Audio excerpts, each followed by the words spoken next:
ओम शम शनैश्चराय नमः। त्रिनेत्र ज्योतिष में आज आपका बहुत बहुत स्वागत है। शनि, साढ़ेसती, ढैया, अष्टमा और कंटक के बारे में हम लोग चर्चा कर रहे थे। आज इसका तीसरा अध्याय है। हम लोग बात करेंगे आज कंटक शनि के बारे में। कंटक यानी कांटा। अगर शरीर पर कहीं पर कांटा चुभ जाए तो कितना दर्द होता है, तकलीफ़ होती है। परंतु कांटा बहुत छोटा सा होता है, फिर भी तकलीफ़ बहुत देता है।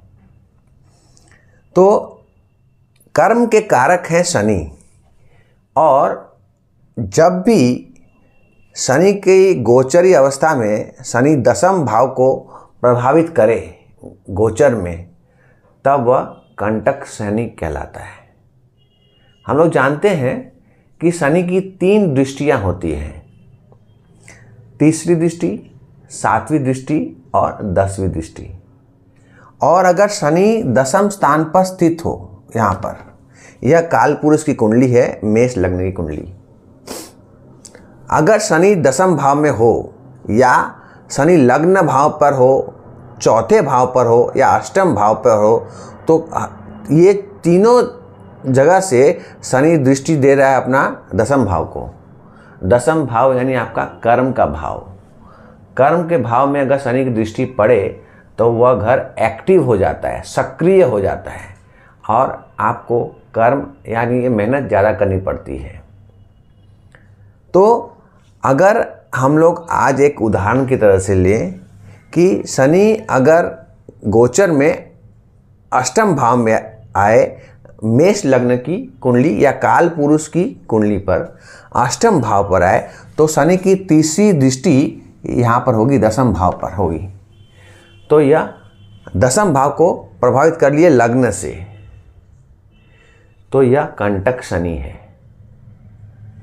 और अगर शनि की स्थिति इस प्रकार हो कि कहीं से भी या चौथे भाव से दशम भाव पर दृष्टि करें, या लग्न से दशम भाव पर दसवें होकर दशम भाव पर दृष्टि करे, तो भी कंटक शनि बनते हैं। एक छोटा सा कांटा चुभ जाता है, आप काम कर रहे हैं, मेहनत कर रहे हैं, बहुत जी जान लगा रहे हैं, फिर भी कहीं ना कहीं आपको दर्द महसूस हो रहा है, आपको खुशियाँ नहीं महसूस हो रही है। क्यों? क्योंकि यही कंटक शनि कहते हैं इसे। एक तकलीफ़ कहीं ना कहीं रह जाती है। और अगर यह स्थिति अगर हम लोग देखते हैं कि चंद्र से भी दशम भाव पर इसकी दृष्टि हो, तो क्या होता है? अगर चंद्र को हम लोग देखते हैं, अगर सिंह राशि में रखते हैं, तो सिंह राशि से यह भाव होता है दशम भाव। चंद्र यानी हम लोगों का मन। तो शनि की 7वीं दृष्टि यह द्वितीय भाव पर है, और यहाँ से चंद्र से भी यह दशम भाव पर है। तो यानी कि लग्न से भी दशम भाव पर दृष्टि है और चंद्र से भी दशम भाव पर दृष्टि है। और साथ साथ अगर आप इस कुंडली में मंगल षष्ठम भाव पर हो, तो आरूढ़ लग्न बनता है एकादश भाव, शनि का अपना मूल त्रिकोण भाव। और यहाँ से भी अगर देखते हैं तो शनि की 10वीं दृष्टि, शनि यहाँ स्थित है, तो स्थिति से भी यह बनता है कंटक शनि। तो अगर तीनों स्थिति एक साथ हो तो यह बहुत ज़्यादा तकलीफ में होती है। परंतु ज़्यादातर तीनों एक साथ नहीं होते हैं, 2 होते हैं, कभी कभी 1 होते हैं, तो इससे उतना असर नहीं होता है। परंतु अगर तीनों एंगल से, तीनों दृष्टिकोण से अगर यह कंटक शनि बन रहा है तो बहुत तकलीफ देह होता है। शनि आपकी कठिन से कठिनतम परीक्षा लेते हैं, आपको कुछ बड़ा देने के पहले आपको तैयार करते हैं, और यह स्थिति इंसान जल्दी सहन नहीं कर सकता है, क्योंकि आपका मन भी विचलित है, आपका कर्म भी विचलित है, आप स्वयं विचलित हैं। तो यह स्थिति होती है कंटक शनि की। अब इसका उपाय क्या है? कुछ तो उपाय होगा। यहाँ पर उपाय यानी कि आप महादेव की शरण में जाएं, ओम रुद्राय नमः का मंत्रोच्चार करें या नियमित तौर से हनुमान चालीसा का पाठ करें तो आपको काफ़ी लाभ मिल सकता है।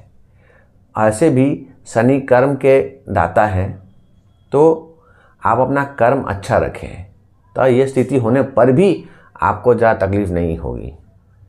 यह भी हमें समझना पड़ेगा कि इंसान अगर सही कर्म करता रहे तो वह इसको संभाल सकता है, परंतु अगर आपका कर्म ही खराब हो, आपने लोगों को तकलीफ़ दी हो, तो इसका फल तो शनि को देना है ही, क्योंकि शनि कर्म फलदाता है।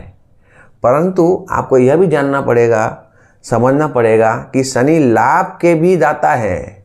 आप सही कर्म करेंगे तो आपको लाभ भी शनि ही देंगे, और शनि जब देते हैं तो स्थायी रूप से देते हैं। शनि का देने का तरीका और राहु का देने का तरीका अलग अलग होता है। राहु अचानक सब कुछ दे देंगे और अचानक छीन भी लेंगे, परंतु शनि का ऐसा नहीं है।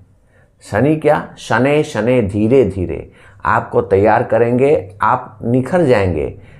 निखरने के बाद आप हीरा बन जाएंगे, और तब आपको वह सुख मिलेगा, वह सब कुछ मिलेगा जिसकी आपने कभी कल्पना की हो या शायद कल्पना ना भी की हो, वह भी शनि देने में सक्षम है। और यह स्थायी रहने वाला है, यह जाने वाला नहीं है। तो शनि की स्थिति को समझें, जानें और सबसे पहले अपना कर्म को ठीक रखें। आपका कर्म ठीक रहेगा तो आपका सब कुछ ठीक रहेगा। और धीरज रखें, यह समय कठिन समय हो सकता है, परंतु आप इससे निकल सकते हैं। सही कर्म से, ईश्वर की आराधना से, अपने गुरुजनों की सेवा करें, अंधे अपाई जुड़े लगने लोगों की सेवा करें, दान पुण्य करें, शनिवार को अवश्य ही हनुमान चालीसा का पाठ करें, तो इसका प्रभाव काफ़ी हद तक कम होगा। आशा करता हूँ आपको ये छोटा सा वीडियो में ये समझ में आया है कंटक शनि क्या होता है। यानी जब भी आपका कर्म प्रभावित हो तब वह कंटक शनि कहलाता है।